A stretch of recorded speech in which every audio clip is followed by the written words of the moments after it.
ప్రభువైన యేసుక్రీస్తు నామములో మీ అందరికీ కూడా నూతన సంవత్సర శుభాకాంక్షలు తెలియజేస్తూ ఉన్నాం. రండి, ఈ మొదటి ఆరాధన వర్తమానంలోనికి మనం వెళదామండి. మలాకీ గ్రంథం 3వ అధ్యాయము 10వ వచనాన్ని చదువుకుందాం. ఆహారమునున్నట్లు 10వ భాగమంతయు మీరు నా మందిరపు నిధిలోనికి తీసుకొని రండి. దీన్ని చేసి మీరు నన్ను శోధించిన ఎడల నేను ఆకాశ వాకిళ్లను విప్పి, ఈ మాట గట్టిగా పట్టుకుందాం, నేను ఆకాశపు వాకిండ్లను విప్పి పట్టజాలనంత విస్తారముగా దీవెనలు కుమ్మరించేదను. పట్టజాలనంత విస్తారముగా దీవెనలను కుమ్మరించేదను. చాలు, ఈ ఉదయకాల సమయంలో దేవుడు మనతో మాట్లాడుతూ ఉన్నాడు.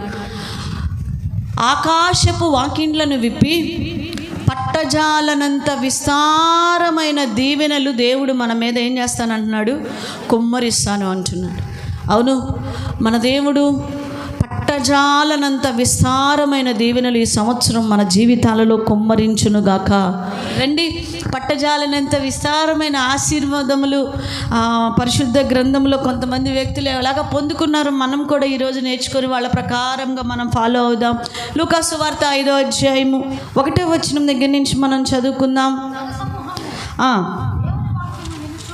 దేవుని వాక్యమును వినుచు ఆయన మీద పడుచుండగా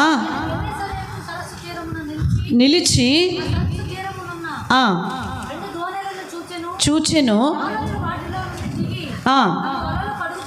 కడుగుచుండిరి. ఆయన ఆ దోణెలలో సీమోనుదైన ఒక దోణె ఎక్కి దరి నుండి కొంచెము త్రోయమని అతనిని అడిగి బోధించుచుండెను. తరువాత నడిపించి వేయుడని వేలినవాడా, ప్రయాసపడుతుమి కానీ దొరకలేదు. అయినను నీ మాట చొప్పున మేము వలలు వేతుమని చెప్పెను. వారు అలాగూ చేసి విస్తారమైన చేపలు పట్టిరి. ఈ మాట చెప్దాం, వారు అలాగూ చేసి విస్తారమైన చేపలు ఎలాగ చేసి? ప్రభువారి మాట ప్రకారంగా. ఇక్కడ పేతురు జీవితంలో కూడా ఆ రాత్రంతా కష్టపడ్డాడంట, ఆ రాత్రంతా శ్రమ పొందాడంట. మరి ఆ రాత్రికాల సమయంలో వల వేశాడంట, కానీ ఒక్క చేప కూడా పడలేదండి. ఏం పడలేదంట? ఒక్క చేప కూడా పడలేదు. అది నిజంగా ఎంత దారుణమైన పరిస్థితి. కనీసం ఏదన్నా చిన్న చిన్నవన్నా పడతాయి కదా, చిన్న చిన్న చేపలన్నా పడతాయి. మన రత్నకుమార్ అంటే వాళ్ళ నాన్నగారు బ్రహ్మాండంగా పట్టుకొస్తాడు చేపలు. నిన్న మాకు ప్రార్థనలకు వెళితే చక్కగా అంకుల్ పట్టుకొచ్చినటువంటి చేపలతో మాకు చక్కగా ఫిష్ ఫ్రై చేసి పెట్టారు. రత్న కుసుమ కలిసి చక్కగా వేపు పెట్టారు. మాకు సూపర్ ఉన్నాయి. జనరల్గా ఒక మామూలు వ్యక్తి వల వేస్తే 1.5 దొరికేంత వరకు బయటికి రారు, ఎట్లా దాన్ని సాధిస్తారు. కానీ ఇక్కడ మనం చూసుకుంటే రాత్రంతా కష్టపడ్డాడంట, కానీ ఏం పడలేదంట, ఒక్క చేప కూడా పడలేదు. ప్రియ సహోదరి, ఈ గడిచిన సంవత్సరం అంతా కూడా నీ జీవితంలో ఆశీర్వాదములు లేకుండా ఒకవేళ ఎంతో ప్రయాసపడి ఉంటావు, నీ కుటుంబం కోసం, నీ బిడ్డల కోసం నువ్వెంతగానో తపన పడి ఉంటావు, కానీ ఏమీ మిగిల్చలేని పరిస్థితిలో, ఏది సాధించలేనటువంటి స్థితిలో, బిడ్డలకి కానీ కుటుంబానికి కానీ ఏమీ లేనటువంటి నిస్సహాయపు స్థితిలో పేతురులాగా నువ్వు కూడా ఉన్నావేమో. ఈరోజు పేతురు ఒక్క చేప కూడా పడపోయేసరికి చాలా కృంగిపోయినట్లుగా మనం చూస్తున్నాం. మన దేవుడు కృంగిన వారిని లేవనెత్తే దేవుడు మన దేవుడు. ఒక్క ఆశీర్వాదం కూడా రాలేదు పేతురు గారికి, అలానే ఉన్నాడు. కానీ ఆ చివరికి వచ్చేసరికి చూస్తే విస్తారమైనటువంటి చేపలు పడ్డాయంట. హల్లెలూయా! ఎలా మరి అంత విస్తారమైన చేపలు పడినాయి? మరి ఈరోజు మనము కూడా ఆకాశపు వాకిండ్లను విప్పి దేవుడు పట్టజాలనంత ఆశీర్వాదాలతో ఈ నూతన సంవత్సరం అంతా మనల్ని నడిపించడానికి ఇష్టపడుతూ ఉన్నాడు. ఆమేన్. మరి మనకి అలాగ నడిపించాలి అంటే గత సంవత్సరంలో మరి మనము ఎందుకు అలా పట్టజాలని ఆశీర్వాదాలు పొందుకోలేకపోయాము, పరిశీలన చేసుకోవాలి. ఈ సంవత్సరం మరి ఏం చేస్తే అలాంటి ఆశీర్వాదాలు మనకు వస్తాయో కూడా పరిశీలన చేసుకోవాలి. ఇక్కడ పేతురు గారు ఏం చేశారు అంటే, మొట్టమొదటిగా మనం చదువుకున్నాం ఇక్కడ, సీమోనుదైన ఒక దోణి ఎక్కి దాని నుండి కొంచెము త్రోయమని అతనిని అడిగాను. మొట్టమొదటిగా ఇక్కడ చూస్తే పేతురు తన దోణిను ఎవరికి ఇచ్చారంట? యేసు ప్రభువారికి ఇచ్చారు. అదే మనమైతే పోయా రాత్రి నుంచి ఒక శాప కూడా పడలేదు, నా పెళ్ళాం బిడ్డలకి నేను ఈ పూట ఎట్ట తీసుకెళ్ళాలా, ఏం తీసుకెళ్ళాలా నేను ఆలోచిస్తున్నా, నాకు అంత టైం లేదు, రాత్రంతా నాకేం లేదు, నిద్ర కూడా లేదు, ఇప్పుడు వచ్చి నువ్వు దోనెక్కుతాను లోపల పోని అంటావేంది, కుదరదులయ్యా, ఎవరిదన్నా చూసుకోపో, నాకు చాలా బాధగా ఉంది పో అని అనలా. వెంటనే ప్రభువారు అడగగానే వెంటనే ఆ దోణిలోనికి ఎవరిని రానిచ్చారంట? యేసయ్యకి ఇచ్చేసాడంట. రండి ప్రభువా, యేసయ్య రండి దోణిలోనికి అని ఇచ్చేసాడు.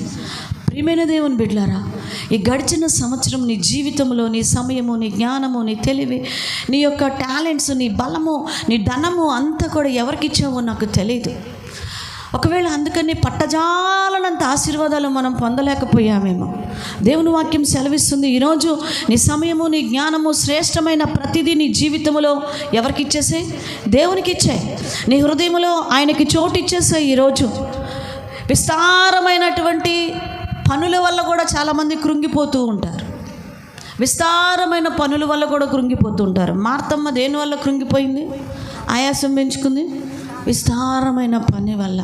ఆ పనులు చేయలేక తీసుకొచ్చి పెడుతుంటే ఎదురొస్తూ ఉంటుంటే విస్తారంగా పెట్టేసుకుంటూ ఉంటారు. దాని మీద పిల్లల మీద ఆయాసపడతారు, కుటుంబాల మీద ఆయాసపడుతుంటారు. ఇదే పని వారు.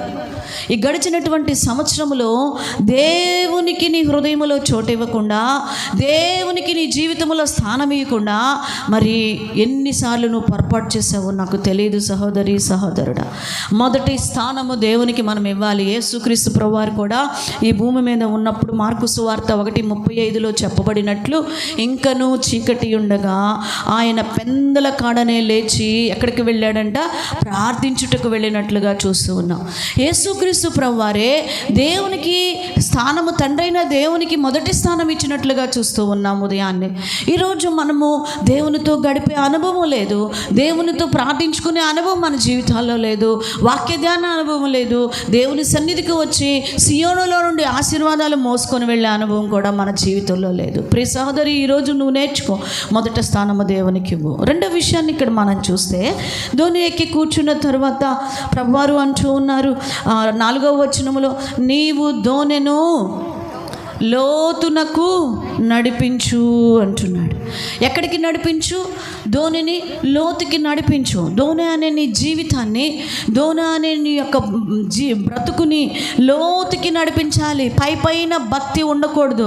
మీకు తెలుసా, దోణి ఎప్పుడు సముద్రము లోతుకి లోపలికి వెళ్లకుండా పైనే ఉంటుందనుకోండి, ఆటుపోట్లకి ఏమైపోతుంటుందంటే ఆ దోణి కొట్టుమిట్లాడుతూ ఉంటుంది, అటు ఇటు పడిపోతూ ఉంటుంది. కానీ మీరు గమనించండి, లోపలికి వెళ్ళినటువంటి దోణిలు అటెన్షన్లాగా అలానే ఉంటాయి, కదులుతున్నట్టుంటే కానీ కదలవు, అక్కడే ఉంటాయి. ఎంతసేపు చూసినా అక్కడే ఉంటాయి, కొంచెం కూడా అవి ఊగుతున్నట్లుగా ఉండవు. అంటే నీ జీవితంలో ఆటుపోట్లను తట్టుకొని విస్తారమైనటువంటి దీవెనలను పొందుకోవాలంటే భక్తి జీవితంలో లోతైన భక్తి నీకు కలిగి ఉండాలి. హల్లెలూయా. పైన భక్తి నీకు సరిపోదు. పైనటువంటి జీవితంలో చిన్న చిన్న శోధనలు, చిన్న అవమానాలు, చిన్న మాటలకి వెంటనే వెనక్కి వెళ్ళిపోతావు. నాకొద్దు ప్రార్థన, నాకొద్దు భక్తి, నాకొద్దు సంఘం, నాకొద్దు కుటుంబం, నాకు అవసరం లేదు తల్లిదండ్రులు అని వెళ్ళిపోతూ ఉంటారు. ఎందుకంటే వీళ్ళ జీవితము లోతుగా పశ్చాత్తాపడే స్థితిలోనికి, లోతుగా భక్తి చేసే స్థితిలోనికి వెళ్ళలేరు వీళ్ళు. ప్రియ సహోదరి, ఈరోజు లోతైన భక్తి నీకుంటే విస్తారమైన దీవెనలు ఇస్తాడు. యోసేపు పైన భక్తి చేయలా. యోసేపు భక్తి ఎలాగున్నదండి? లోతైన భక్తి. శ్రమల్లో, అవమానాల్లో, నిందల్లో, కష్టాల్లో ఓర్చుకొని దేవుని కొరకు నిలబడ్డాడు. కాబట్టి యోసేపుని దేవుడు ఎలాగ ఆశీర్వదించాడంట? ఫలించడి కొమ్మగా. ప్రపంచం అంతా కరువు వచ్చేసింది, ప్రపంచం అందరిని పోషించగలిగేటువంటి స్థితిలో యోసేపుని పెట్టాడు. హల్లెలూయా. ఎప్పుడు అంటే లోతైన భక్తి. దానియేలు పైపైన భక్తి చేయలా, లోతైన భక్తి నేర్చుకున్నాడు కాబట్టి దానియేలును ప్రధానమంత్రి స్థానంలో పెట్టాడు. ఈరోజు ఈ నూతన సంవత్సరంలో ఒక తీర్మానం తీసుకో. ఇప్పటి వరకు పైపైన భక్తి చేస్తూ ఆ మాటలకి ఈ మాటలకి నువ్వు కూడా కృంగిపోతూ బలహీనపరచబడుతూ దేవుని సన్నిధికి దూరం అయిపోతూ మరి ప్రార్థనా జీవితాన్ని పోగొట్టుకుంటూ నీ జీవితంలో జీవిస్తూ వచ్చావేమో. ప్రభువారు అంటూ ఉన్నారు, ఈ యొక్క మధ్యాహ్నకాల సమయంలో దేవుడు చెప్తూ ఉన్నాడు, నీ భక్తిని లోతుగా, నీ విశ్వాసాన్ని నడిపించు. నీ విశ్వాసమును లోతైనటువంటి భక్తిలోనికి నువ్వు నడిపించుకో. కష్టాలు వచ్చినా లోతుగా ఉన్నప్పుడు ఎవరిని తిడుతున్నా తిట్టుకో అంటావు. నిన్నెవరన్నా నిందించుకో అంటావు. ఎవరు ఏం మాట్లాడుతున్నా కూడా పర్లేదు లేపో అంటావు. ఎందుకో తెలుసా, నీ భక్తి నీకేం పుట్టిస్తుంది? ధైర్యము పుట్టిస్తుంటుంది. అదే ధైర్యం లేనప్పుడు నన్ను అన్నారు, నన్ను చూశారు, నన్ను కొట్టారు, నన్ను తిట్టారు, ఇట్లాంటి మాటలు వచ్చేస్తూ ఉంటాయి. ఈరోజు ఈ నూతన సంవత్సరంలో నీ భక్తి లోతుగా నడిపించబడనుగాక. ఆమేన్. అయితే మూడో విషయాన్ని మనం చూస్తే అక్కడ లోతుగా నడిపించు అని ప్రభువారు చెప్పగానే అక్కడ ఏమన్నాడు, ఒక మాట అంటున్నాడు చూడండి, 5వ వచనం చివరిలో, నీ మాట చొప్పున వలలు వేతును అని చెప్పాడు. ఎవరి మాట చొప్పున? దేవుని మాట. ఈ సంవత్సరంలో మనుషుల మాట వద్దు నీకు, దేవుని మాట తీసుకో. ఏ స్థలానికి వెళుతున్నా, ఏ పని నువ్వు ప్రారంభిస్తున్నా, ఏ నిర్ణయాలు నువ్వు తీసుకోబోతూ ఉన్నా, దేవుని చిత్తం ఏంటో, దేవుని మాట ఏమిటో అడిగి తెలుసుకో. ఆయన మాట నీకు జీవాన్ని ఇచ్చిద్ది, ఆయన మాట నిన్ను వర్ధిల్ల చేసిద్ది, ఆయన మాట ఫలభరితమైనటువంటి జీవితంలోనికి నిన్ను తీసుకువెళ్తుంది. మనం పాడుకుంటాం, నీ మాట జీవము గలదయ్యా యేసయ్యా, నీ మాట మార్పు లేనిదయ్యా, నీ మాట జీవము గలదయ్యా యేసయ్యా, నీ మాట సత్యము గలదయ్యా, ఏది మారినా నీ మాట మారదయ్యా, ఏది అయినా నీ మాట జరుగుదయ్యా, నీ మాట జీవము గలదయ్యా యేసయ్యా, నీ మాట సత్యము గలదయ్యా. దేవుని మాట ప్రకారము నీ జీవితంలో ఈ నూతన సంవత్సరంలో కట్టుకోవటానికి ప్రయత్నిస్తే నీ ఆశీర్వాదాలు ఎవ్వరు కూడా ఆపలేరు. హల్లెలూయా. ఇంతవరకు గడిచిన సంవత్సరంలో ఎవరి సలహాలు తీసుకొని నీ జీవితాన్ని పాడు చేసుకున్నావో, ఎవరి అడ్వైజెస్ తీసుకొని నీకు బిడ్డల భవిష్యత్తును పాడు చేసుకున్నారో. చాలామంది అంటారు, వాళ్ళు చెప్పారని మా అమ్మాయికి ఆ పెళ్లి సంబంధం చూసి చేసామండి, మా అబ్బాయికి ఆ అమ్మాయిని తెచ్చి చేసామండి, అయ్యో వాళ్ళు చెప్పారు కదా అని వాళ్ళ మాటను మేము నమ్మామండి, చేసిన దగ్గర నుంచి మా జీవితాలు భయంకరంగా అయిపోయిందండి, సంసారం చేసుకున్నదే లేదండి. ఎంతోమంది తల్లులు తండ్రులు ఏడుస్తూ ఉంటారు. ఎందుకు అంటే వాళ్ళు ఏ మాటను నమ్మారు? ఒక మనిషి మాటను నమ్మారు. నీ భవిష్యత్తులో ఒక ఉద్యోగం విషయంలో కానీ, నీ స్టడీస్ విషయంలో కానీ, లేకపోతే నీ మ్యారేజెస్ విషయంలో కానీ, నీ బిడ్డల విషయంలో కానీ, ఏ విషయంలో అయినా ప్రభా ఇది నీ చిత్తమేనా అని దేవుని మాట నువ్వు తీసుకో. ఆయన ఒక్క మాట సెలవిస్తే చనిపోయినటువంటి లాజరు ఏమైపోయాడు? తిరిగి బయటికి వచ్చాడు. అలాంటి శక్తి కలిగిన మాట దేవుని మాట. పేతురు తనకున్న జ్ఞానముతో తన యొక్క జాలరీ అనేటువంటి ఒక నాలెడ్జి తోటి రాత్రంతా కష్టపడ్డాడంట, తన మాటతో తన తెలివితో. కానీ ఇప్పుడు ఎవరి మాట ప్రకారం తీసుకున్నాడు? దేవుని మాట. అప్పటికే అంటున్నాడు, అయ్యా నాకు తెలుసు, నేను జాలర్ని, నాకు తెలుసు, రాత్రంతా నేను కష్టపడ్డాను కానీ ఒకటి కూడా పడలేదు, అయినా నీ మాట చొప్పున వేస్తాను, నువ్వు చెప్పావు కదా నీ మాట చొప్పున వేస్తానన్నాడు. అవును, నువ్వెన్నిసార్లు నీ సొంతంగా ఏ విషయాలను ప్రయత్నించావో నాకు తెలియదు, కానీ దేవుని నామములో దేవునికి అప్పగించుకొని ఆయన మాట చొప్పున నువ్వు వెళ్ళు, జయము నీ జీవితంలో సమకూడుతుంది. హల్లెలూయా. అంతేకాదండి, ఎప్పుడైతే ఆ మాటకి లోబడి ఆ వల వేసినాడో అక్కడ ఏం జరిగిందండి? ఆడ మాట మనం చూస్తూ ఉంటాం. ఏమైపోయింది?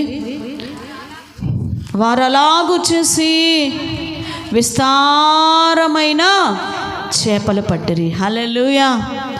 విస్తారమైనటువంటి చేపలు, ఆ చేపల వల్ల, విస్తారమైన చేపల వల్ల కింద ఏమైందో తెలుసా? వారికి ఉన్న ఆ వలలు కూడా ఏమైపోతున్నాయి అంట? పిగిలిపోతున్నాయి. అవి పగిలిపోతున్నాయి వలలు. చేపలు ఎక్కువైపోయి ఆ నెట్కి ఎక్కువైపోయి వలలో ఏమైపోతున్నాయి అంటే ఆ బరువుకి వెయిట్కి పగిలిపోతున్నాయి. పగిలిపోతే చేపలన్నీ మళ్ళీ ఎందులోకి వెళ్ళిపోతాయి? మళ్ళీ నీళ్ళల్లోకి వెళ్ళిపోతాయి, పగిలిపోతున్నాయి. అంటే ఎంత దీవెన దేవుడు ఇచ్చాడంటే విస్తారమైనటువంటి దీవెనలను దేవుడు పేతురు జీవితంలో ఇచ్చినట్లుగా మనం చూస్తూ ఉన్నాం.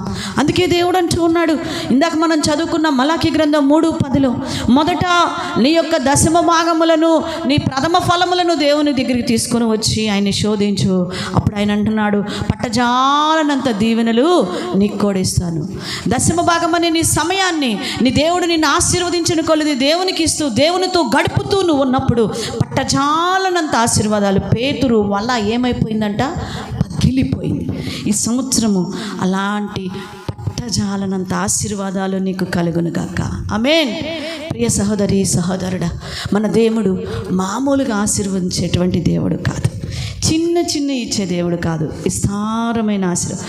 ఆ పట్టజాలనంత ఆశీర్వాదాలతోటి వీళ్ళు ఏం చేస్తున్నారో తెలుసా అండి? చూడండి, అక్కడ కూడా ఆ మాట కూడా చదువుకుని మనం ముగింపులోనికి వెళ్దాము. వారు వేరొక దోణిలోనున్న తమ పాలివారు వచ్చి తమకు సహాయము చేయవలనని వారికి చూడండి, వీళ్ళు పొందుకున్నటువంటి ఆశీర్వాదము ఇతరులను కూడా పాలిభాగస్తులు చేస్తున్నారు. హల్లెలూయా. ఈ సంవత్సరములో దేవుడు నిన్ను పట్టజాలనంత ఆశీర్వాదములతో నింపుతూ ఉన్నాడు.